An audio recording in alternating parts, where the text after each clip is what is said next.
I'm a nurse at a haunted Louisiana asylum. There are strange rules to follow. The first rule, they said the hospital closed in the '70s, but I work there. The halls echo with whispers that don't belong to the living, and every night, I follow a strict list of rules. Rules no one ever explains. But last night, I broke one, and now, something is coming for me. When I accepted the job at Chateau Lumiere, I didn't know it was cursed. The ad made it sound like any other night nursing position. Quiet shifts, decent pay, and housing provided on site. After working ER shifts in Baton Rouge for 3 years, I was burned out. I wanted silence, a place where the only thing I had to worry about was changing 4 bags or checking vitals. So, when the recruiter said it was a private facility, off the books, I didn't even hesitate. They sent a black SUV to pick me up. We drove for hours through winding roads and dense swamp forest until the paved highway turned to gravel. Spanish moss hung low from gnarled oak trees like skeletal fingers. We passed no other cars. I didn't even see signs. It was like we'd left Louisiana entirely and entered some forgotten pocket of time. When we finally pulled up to the gate, I saw it, Chateau Lumiere, an enormous French colonial building shrouded in decay and fog. It loomed like a mausoleum, its once white paint now peeling like flaking skin, its many shuttered windows reflecting nothing but shadows. The wrought iron gate opened without a sound, which was somehow worse than if it had screamed. The driver didn't speak. He just handed me a manila envelope and motioned to the front door. The envelope had my name on it in delicate, cursive handwriting.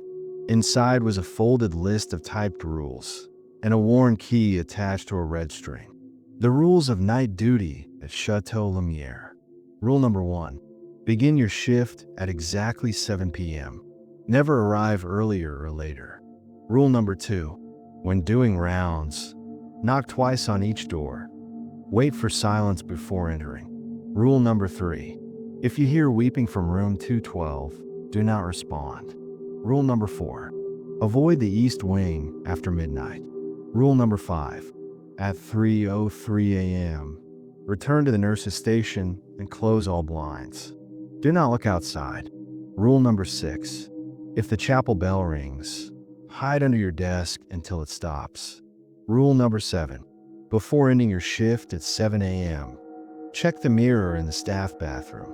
If your reflection blinks, call the administrator immediately. I thought it was a joke, or maybe some weird onboarding ritual. But when I stepped inside, something told me to take it seriously. The lobby was covered in dust and cobwebs, but the floor beneath my feet felt unnaturally clean, like someone had just mopped it with bleach. The chandeliers overhead were lit, though I couldn't see a light switch anywhere. The air smelled of formaldehyde and something older, like rotting roses. A woman waited at the reception desk. She wore all white, nurse scrubs, but vintage. Her skin was porcelain pale, her smile wide and unmoving. "You must be Nurse Delacroix," she said. Her voice had no echo, like it didn't belong in the room. Yes. I just got here." She slid a clipboard toward me without breaking eye contact. "Sign in. The patients are resting. Do not disturb them unnecessarily."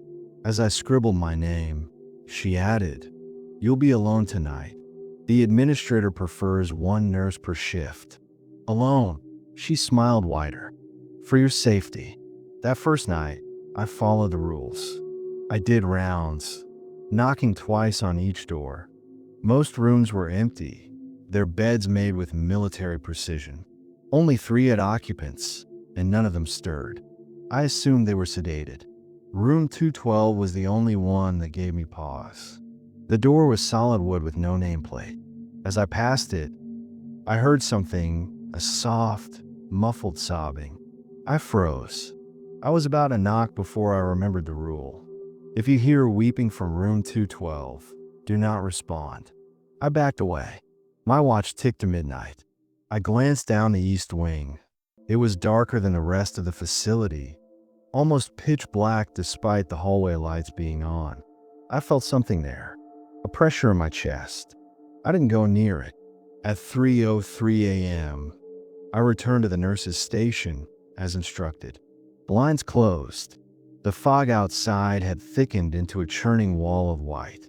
I thought I saw a shape pass through it, tall and limping, but I refused to look again. The bell didn't ring. The mirror in the staff bathroom showed me exactly what I expected. Me, just tired eyes and doubt. No blinking doppelganger. I went back to my dorm room at 7 a.m. and collapsed on the bed. The next 3 nights were the same, eerily calm, but charged with something wrong. Until last night. It started with room 212. I had just finished checking in on patient 104. Ms. Duval, a catatonic woman in her 70s with yellowed eyes and hands that trembled in her sleep when I heard it. The crying again, this time louder, angrier, like a child in pain. I stood outside room 212, heart thudding. I should have walked away, but something pulled me toward the door. The rule echoed in my head, but I had questions. Why would anyone leave a suffering patient alone? I knocked, twice. The weeping stopped. I reached for the handle, and that's when I saw it. Blood, a streak of it under the door, like someone had dragged a bleeding body across the floor. Screw the rules. I muttered and opened it. The room was empty. Not just empty, abandoned. Dust coated everything. The bed frame was rusted, mattress missing. The walls were covered in deep, scratch-like gouges. Symbols had been carved into the wood. Circles, eyes, strange runes I couldn't recognize. But the blood, it was real. Still wet. Leading to the far wall where a full-length mirror stood, covered in a thick black sheet. I should have left, but I pulled the sheet down. The mirror didn't reflect the room. Instead, I saw a different place, a narrow hallway, red with rust and flickering lights. A figure stood at the end, a woman in a nurse's uniform, her face stitched shut with surgical thread.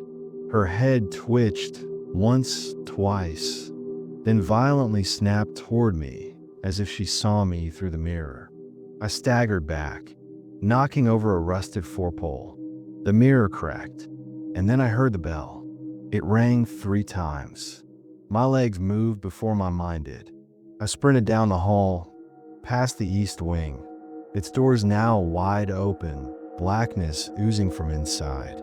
I heard whispers crawling through the walls, fingers tapping behind vents. The nurse's station was too far.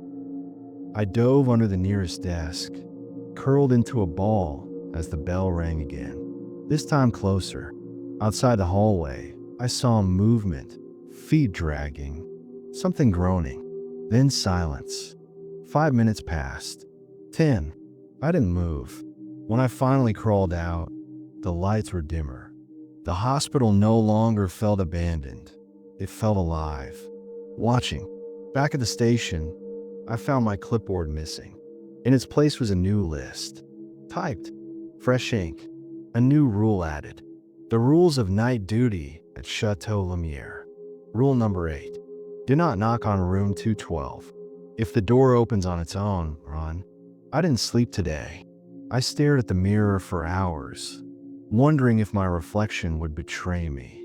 I broke a rule, and now I think something has followed me out of that room. Every time I blink, I swear the mirror shifts slightly. My reflection smiles just a bit too long. My dorm lights flicker, even when everything else works fine. Tonight, I return to the asylum, but now I know the truth. The rules aren't there to control us. They're the only thing keeping us alive. The East Wing. After breaking one rule, I thought I could still fix things. But the asylum doesn't forget. And now the East Wing is awake. There are new rules and worse things that walk the halls. I was warned. I should have listened. The door to the East Wing was open. Not cracked, not ajar, wide open like an invitation. Or a dare. I stood at the threshold. Every instinct in my body screaming to back away. But there was something else now, something beneath my skin, a pressure that started when I looked into the mirror in room 212 and hadn't left since. I could feel it moving behind my eyes, whispering when I closed them. The East Wing had changed. On my first night, the hallway beyond was cloaked in darkness, a dead corridor. But now, the fluorescent lights buzzed faintly, flickering just enough to cast moving shadows along the stained linoleum floor. There was a sound too, barely audible, like breathing. Wet, rasping breathing coming from deep inside. I tightened my grip on the flashlight. The beam quivered as my hand shook. I should have turned away, reported it, followed the rules.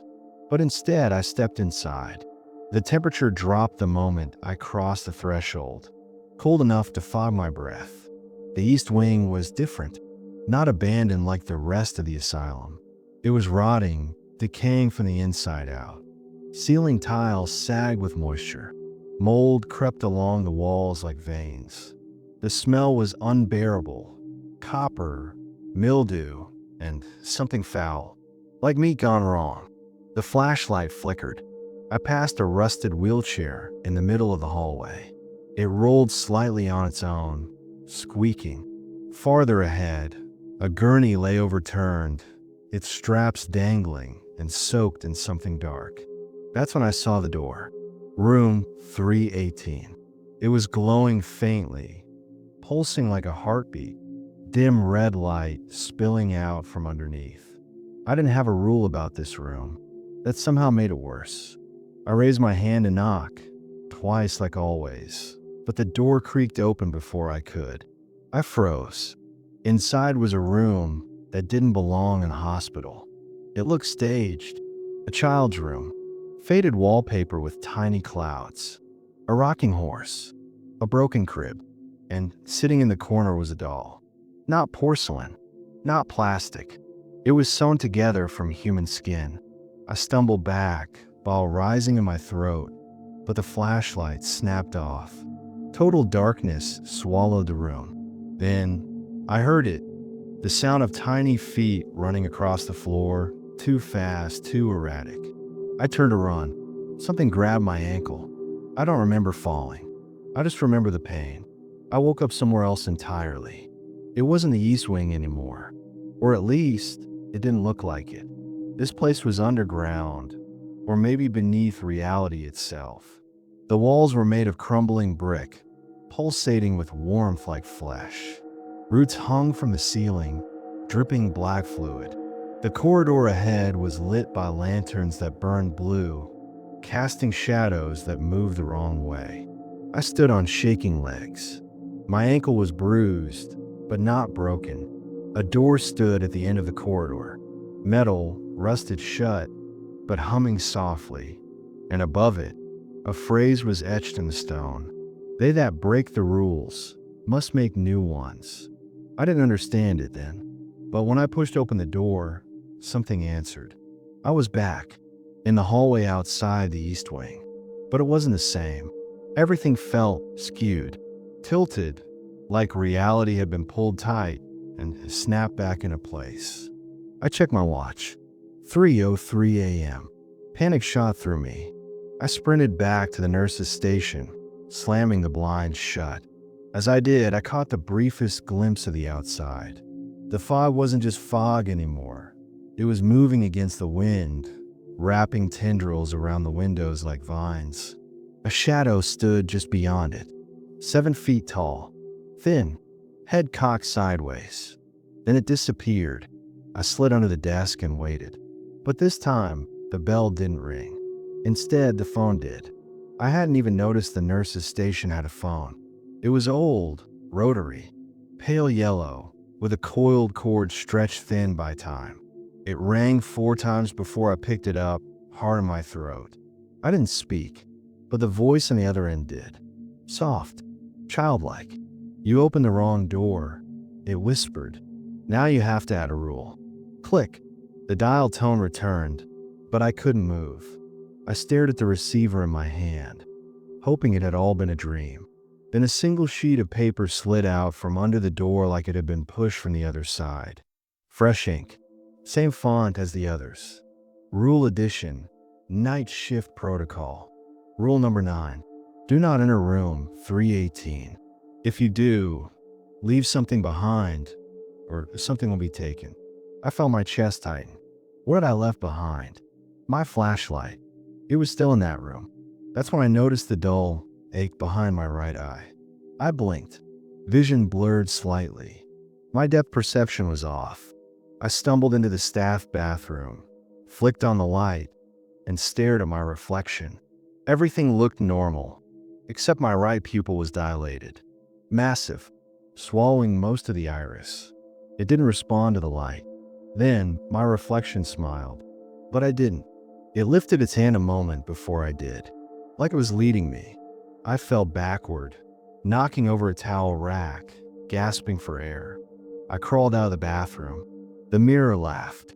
The rest of the shift dragged on like a fever dream. I didn't do rounds. I sat by the nurse's station with the lights off, watching shadows ripple across the walls. At exactly 7 a.m., the lights snapped on. The fog outside vanished like a sucked breath. The asylum was silent. I walked back to my dorm room in a daze. The porcelain nurse from the front desk was gone. Her chair empty, spinning slightly as if she'd just gotten up. I didn't sleep. Couldn't. Because in the silence of my room, I heard a new sound. Scribbling. Paper shifting. I turned toward my desk. Another rule had appeared. Typed. Fresh ink. Rule Edition. Personal Safety Notice.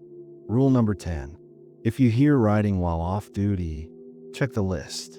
A new rule is being made, and it might be for you. I stared at the paper until sunrise. This place, it wasn't just haunted. It was alive, shifting, reacting. Every rule I broke or questioned added new ones. And I wasn't alone. That night, I arrived at the nurse's station right at 7 p.m. The chair was already occupied. Not the porcelain nurse. A man, mid-40s, pale, eyes sunken deep into their sockets. He wore the same scrubs as me, stained to the collar. He looked up as I entered. "You're Delacroix," he said. I nodded. "Newbie," he muttered like a curse. "They told me to train you. Guess they think you'll last longer than the others." Others? He didn't answer, just slid a new list toward me. This one was handwritten, shaky penmanship, smudged with what looked like blood. Field rules, advanced shift.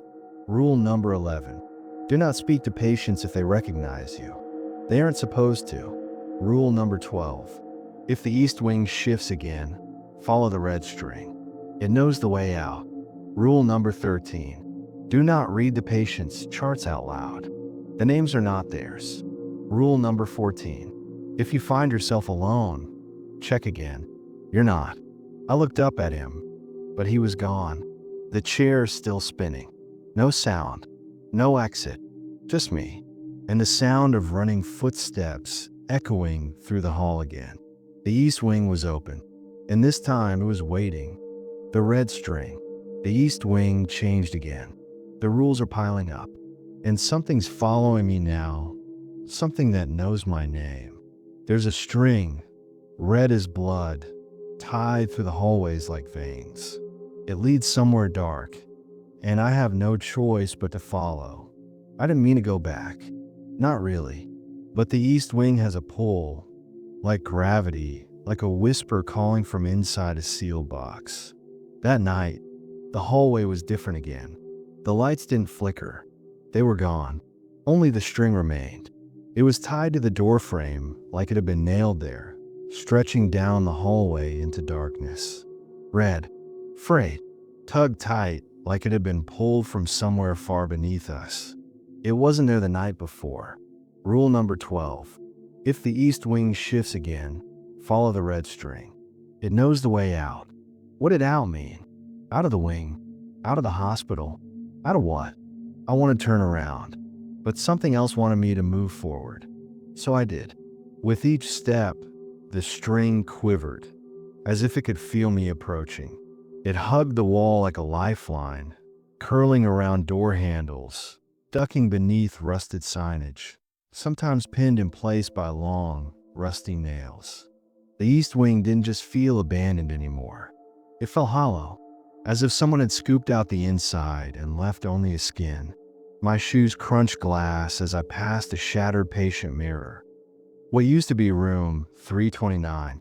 Inside, the walls were covered in gouges. Not scratches, names. Etched over and over. The same few. Delacroix, Maynard, Thoreau, Sister Antonia, Delacroix, Delacroix, Delacroix. I backed away, blood rushing in my ears. My name was on the walls. Not once. Not a few times. Hundreds. I kept walking. The hallway forked. One path led deeper into the wing.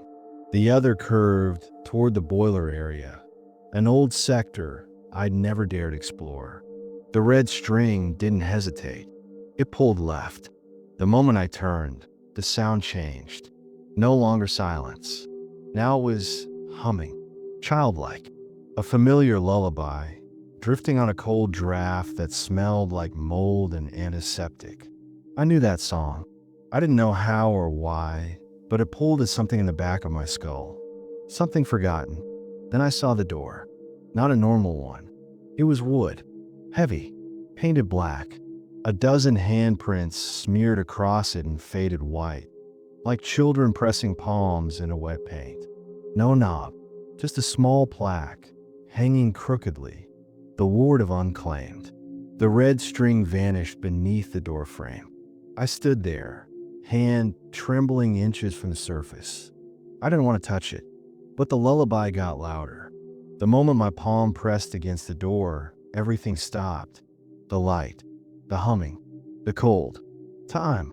And then it wasn't a door anymore. It was a hole, a dark, yawning maw of space that sucked me inward before I could scream. I hit the ground hard. Stone, wet. The air was heavy, like breathing through damp cotton. I lay on the floor of a long, circular chamber. Moss crawled along the bricks. The walls pulsed, softly, faintly, like something alive was breathing behind them. And overhead, suspended by metal hooks, hung dozens of hospital beds. Children's beds, their frames twisted, mattresses rotted. Each one held a shape covered in canvas, bound tightly in burlap straps. Something whispered my name from beneath the sheets. Delacroix. I stood up fast, nearly falling again. The red string was still there, coiled along the ground now like a trail of blood. I followed it deeper into the chamber, past the hanging beds, past the walls scrawled with numbers. Room numbers, dates, some etched in bone. At the end of the path was a massive mirror, broken, cracked straight down the middle. And in the reflection, I wasn't alone. She stood just behind me, pale, hollow-eyed, wearing the same uniform as me. My face, but twisted, older, hair matted, skin pulled tight like she hadn't slept in years. And when she opened her mouth, I felt it in mine. She whispered a single word, "Remember." Then the mirror shattered, and the ground opened beneath me. I woke in my room, alone, light bleeding in from the window. 6:56 a.m. A new rule was taped to my ceiling. I hadn't put it there. Rule addition, restricted memory notice. Rule number 15. If you see yourself in the mirror, ask what year it is. If the answer isn't yours, you've been here before. The words hit like a train. Been here before? How would I not remember working in a haunted asylum? But then, I did feel like things were familiar. The rooms, the lullaby, the strange deja vu when I walked past the cafeteria. I sat up too fast, dizzy. There was something on my nightstand that hadn't been there last night. A photograph, black and white, faded. 8 nurses in uniform, standing in front of Chateau Lumiere, smiling. Second from the left, me. But the date scribbled on the back read 1987. My mouth went dry. This was impossible. I wasn't even born yet in 1987, but I was in that photo. I stared at it for minutes, heart thudding in my chest. And then I noticed the shape behind us in the window. Tall, thin, head tilted, watching. I stumbled into the day ward just after shift change. One of the day nurses, Renee, gave me a strange look. "Rough night?" she asked. I nodded, too shaken to talk. She studied me. "You know you look just like her, right?" I blinked. "Boo." She leaned in, lowering her voice. "Delacroix, original nurse, from the old staff records. Disappeared back in the 80s. Some say she stayed. Some say she never left." I forced a laugh, but it came out thin. Why'd they say she stayed? Renee's voice was barely audible now. She wrote the first rule. Back at the nurse's station, I opened the drawer where I kept my files. There was something I'd never seen before, an envelope marked in red wax. Inside, a patient chart. Patient, Delacroix, Noel. Status, unresponsive. Diagnosis, post-traumatic retrograde amnesia. Admitted, September 17th, 1987. Notes, wanders halls at night. Repeats the rules aloud. Claims she is staff. Violent when confronted. Monitor closely. I dropped the file. Heart jackhammering. I looked around. The hallway flickered. The light buzzed. Room 212 was glowing again. I had to know. The door creaked, open easily now. Inside, the same cracked mirror. But something was different this time. Written across it in red. "Welcome back." I touched the glass. The reflection didn't move. It stared at me, then smiled. "Time to write the rules, Noel." The lights died. Screams echoed down the hall. The east wing opened with a groan. I didn't run this time. I grabbed a notepad from the desk, the same one used to write the rules, and I followed the red string back into the dark. Because I wasn't just a nurse anymore. I was part of the system, and the system was hungry. The pact, the truth, is unraveling. I'm not just a nurse. I'm a memory stitched into the walls of this asylum. And something ancient, older than this place, wants me to remember. The rules are alive. And the asylum? It's more than haunted. It's possessed. There's something strange about writing the rules. Once I picked up that old notepad, it was like a key turned inside me. Memories, if that's what they were, started to flood in. Flashes. A girl screaming in a rusted bathtub. A long hallway soaked in blood. A mirror cracking without anyone touching it. I thought I'd be terrified. Instead, I fell home. That night, I didn't sleep. I didn't even try. I stayed in the records room, locked behind layers of dust and forgotten files. There was something down here. Something missing from the official history of Chateau Lumiere. I found it after 2 hours, wedged behind a false panel in the filing cabinet. A journal, leather-bound. The edges were brittle, like it might crumble in my hands. Inside, in ornate cursive, property of Sister Antonia Delacroix, head nurse, 1873. My heart stuttered. Delacroix, not just a surname, a lineage. And as I read, everything began to fall apart. Entry, October 4th, 1873. We were desperate. The fever took more than half the patients this month. Dr. Remy says the walls are cursed. But I know the truth. The asylum was built atop something older. The bayou breathes beneath us. And tonight, we made a pact. Entry, October 12th, 1873. It requires rules. That's how it communicates. That's how it protects us from itself. Each rule, a seal. Each violation, a sacrifice. We're its caretakers now. We feed it names. And in return, it leaves the rest of us in peace. Entry, November 1st, 1873. One of the nurses tried to leave. The vines found her by morning, wrapped around her like veins. It whispered through her, "Write more. I cannot sleep. The rules grow longer." They write themselves in my hand. I dropped the book. My hand were trembling. It wasn't just haunted. It was alive. And we nurses, we were part of a blood contract, generations old, passed from one Delacroix to the next. I wasn't just a victim. I was a vessel. I barely noticed the sun rising. When I stumbled out into the hall, the hospital was quiet. Too quiet, even for dawn. Then I saw them. Strings. Not red this time, black. Tangled like spider webs across the east corridor, leading deeper into the forbidden wing. A new rule had appeared, etched in chalk on the floor. Rule number 16. When the strings go black, the watcher wakes. Do not make eye contact. My mouth went dry. I didn't want to go, but something pushed me. Hard. Not physically, but like a command whispered straight into my spine. So I followed. The string led me through a part of the hospital I'd never seen before. I passed a long abandoned nursery, a room filled with rusted toys and overturned cribs. The smell of sour milk and dust filled the air. And above the door, Ward of the Forgotten. Inside, dolls lined the walls, stitched faces frozen in mid-scream. Their button eyes watched me. Some moved. I swear to God, they twitched. And in the middle of the floor, drawn in salt and red ink, was a circle. The black strings fed into it like rivers converging into a drain. And standing in the center was her, Sister Antonia Delacroix. She didn't look dead. Not exactly. But she wasn't alive either.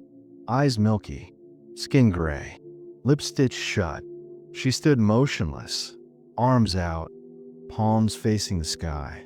The journal had said she vanished, that her final entry spoke of sacrifice. But I understood now, she never left. She had become the seal, the anchor, the host, and now she was cracking. Her hand twitched. Her head turned toward me. The stitches around her mouth tore, one by one, and from her open mouth came the voice of the watcher.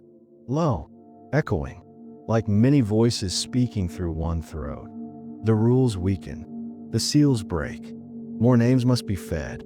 I backed away, but the circle flashed, and I was inside it. The walls shifted. I wasn't in the asylum anymore. I stood in the middle of the swamp, waist deep in black water. The trees above twisted into snarled, skeletal limbs. Moss hung like nooses from the branches, and across the water, barely visible, was a shack. Familiar. I remembered it from a dream. No, from my past. The place I was born. The place I died. I stumbled forward.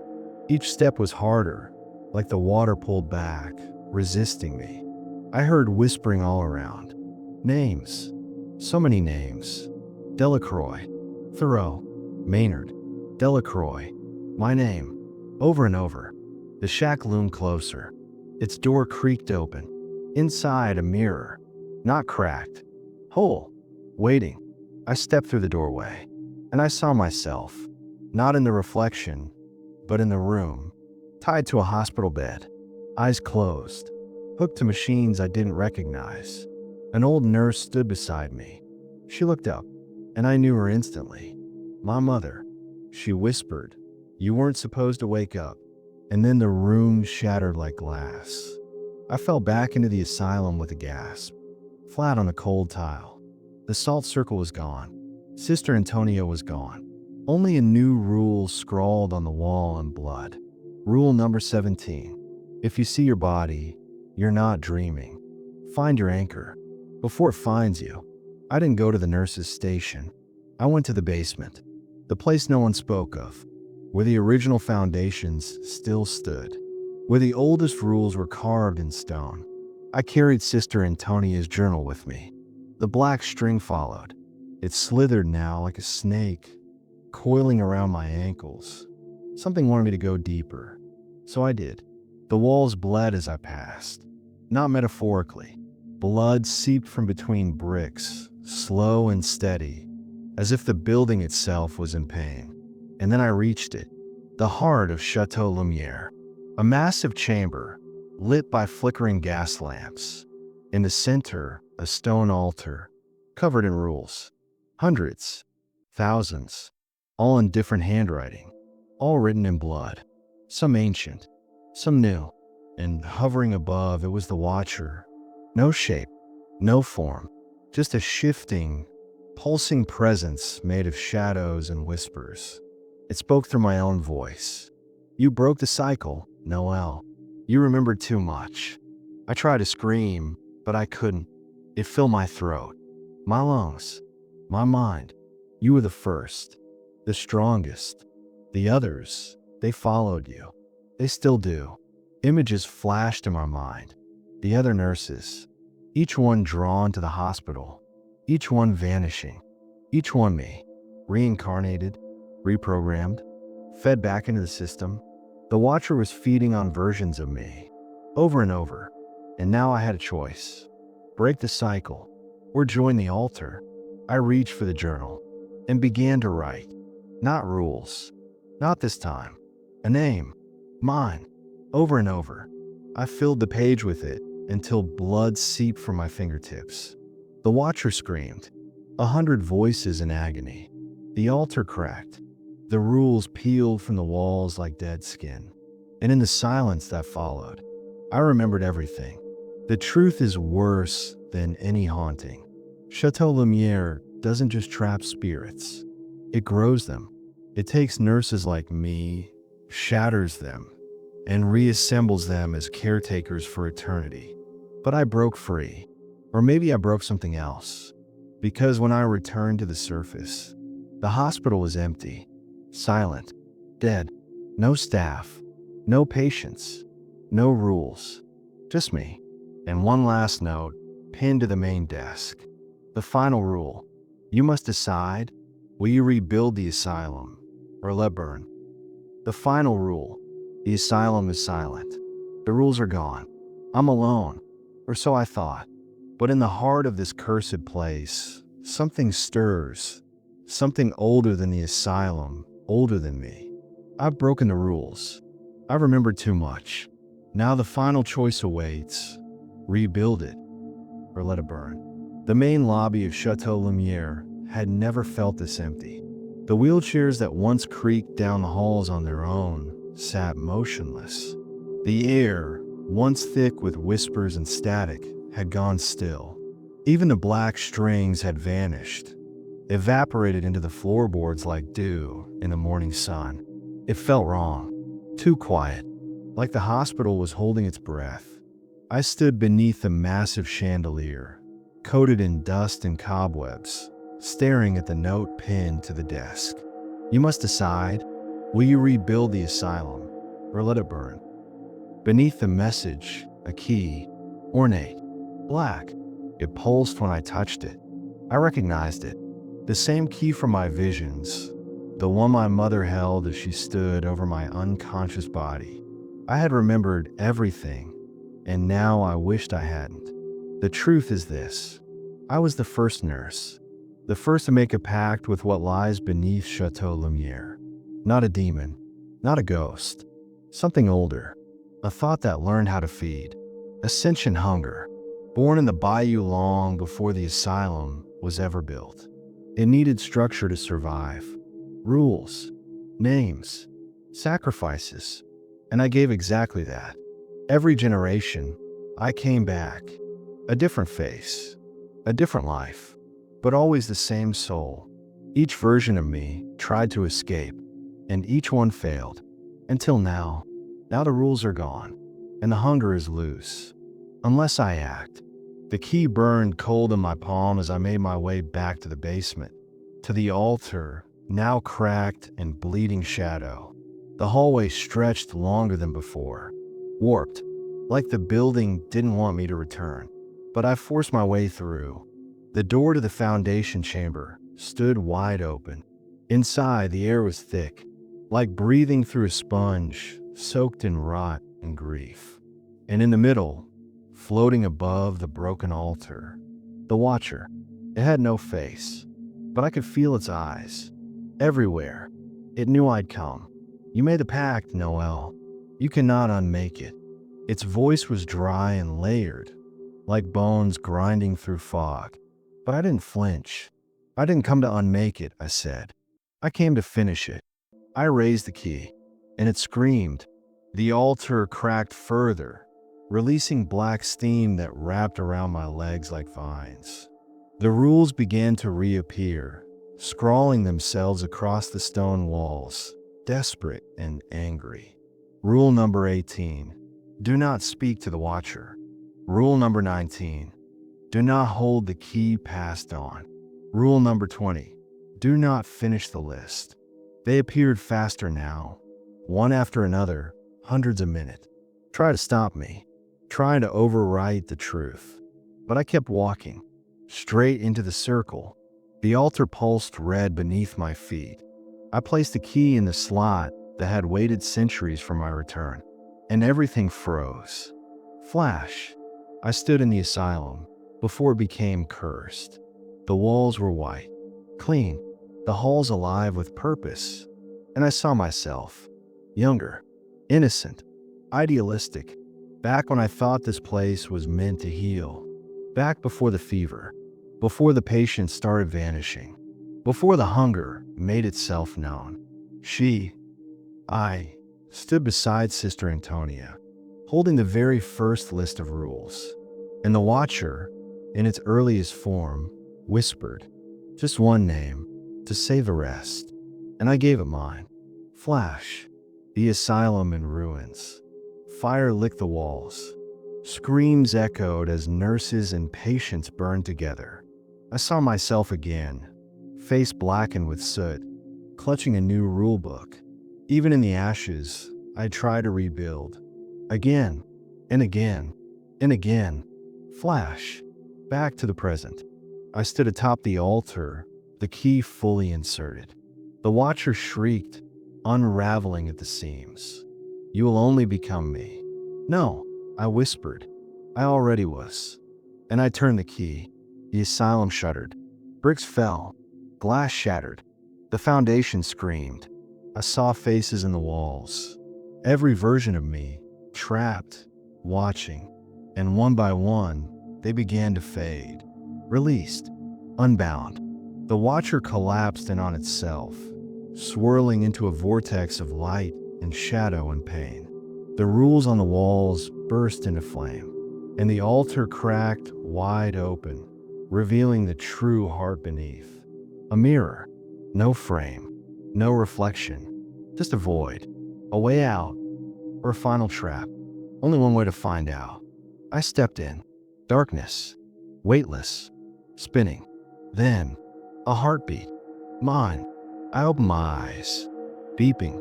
Monitors. Sterile light. I was in a hospital bed, but not the asylum. A modern room. Clean. Real. A nurse hovered above me. Not haunted. Not possessed. Just tired. She gasped when she saw my eyes open. She's awake, she whispered. After all this time, they told me I'd been in a coma for 7 years. They found me in the woods outside Lafayette, naked and unresponsive. No ID, no injuries, no explanation. Just a burned black key clenched in my fist. No one could pry from my hand.